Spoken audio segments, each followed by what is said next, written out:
الله من الشيطان الرجيم بسم الله الرحمن الرحيم الحمد لله رب العالمين والصلاة والسلام على رسوله وعلى آله وصحبه أجمعين.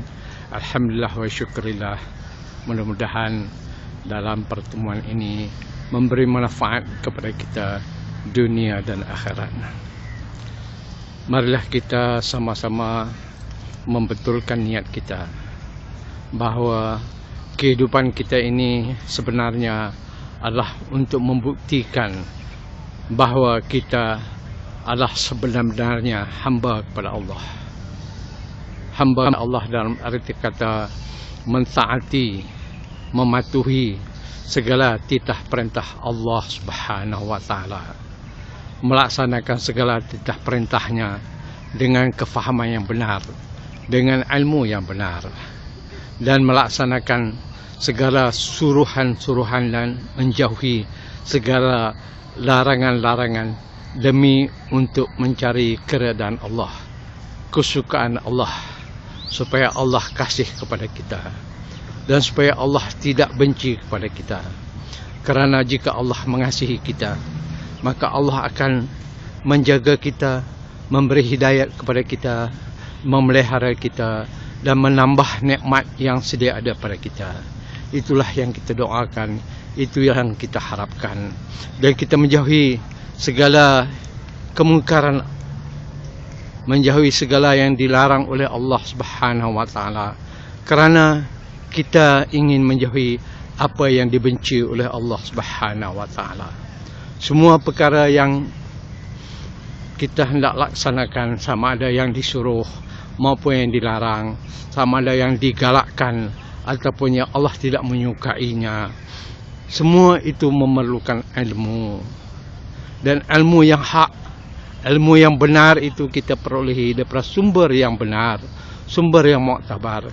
Kalau kita belajar daripada buku kitab tulisan ulama yang muktabar, kita mendahului Al-Quran dan Sunnah, iaitu hadis Rasulullah sallallahu alaihi wasallam, dan belajar daripada ulama yang muktabar.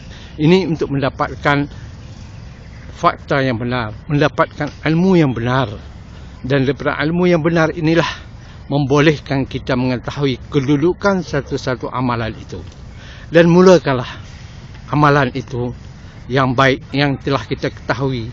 Sebab kalau ilmu tanpa amalan tidak bermakna, seperti awan tanpa hujan, seperti pokok yang tidak berbuah. Untuk mendapat buahnya, hendaklah mulakan amalan, mengamalkan ilmu yang kita ketahui. Walaupun sedikit ilmu itu, kalau kita amalkan, insya-Allah Allah akan tambah lagi kefahaman kita dan ilmu kita. Dan kita mulakan walaupun dengan perlahan, walaupun dengan sedikit, tetapi kita telah mulakan. Memang perjalanan beratus kilometer dimulakan dengan permulaannya awal, dengan langkah yang pertama.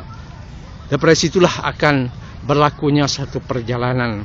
Begitu juga orang yang menuntut ilmu. Kita jangan berhenti daripada menuntut ilmu, dan jangan kita mendabik dada bahawa kita telah pun mengetahui segala-galanya. Tidak, hanya Allah mengetahui. Kerana itu menuntut ilmu hendaklah berterusan sehingga kita menemui Allah Subhanahu wa taala. Begitu juga dengan amalan.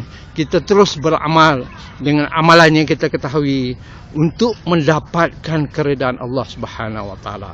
Ada yang wajib, ada yang sunat, ada yang harus. Ini perlu kita fahami dan perlu kita laksanakan dengan ikhlas. Artinya kita tidak menuntut pengiktirafan, pujian daripada orang lain, daripada hamba, daripada manusia, tetapi yang kita harapkan adalah pengiktirafan daripada Allah Subhanahu wa taala. Setelah kita beramal, kita pelihara amal kita sebagai saving, sebagai simpanan kekal, supaya amal itu tidak dirosakkan. Kita sebenarnya merosakkan amal kita. Bagaimana? Dengan kita menunjuk-nunjuk, dengan kita ujub, dengan kita riya, dengan kita takabur. Ini semua boleh merosakkan amalan kita. Kerana itu beristighfarlah kita kepada Allah Subhanahu wa taala. Mohon ampun setelah kita beramal pun, kerana kemungkinan dalam amalan itu ada yang tidak lengkap.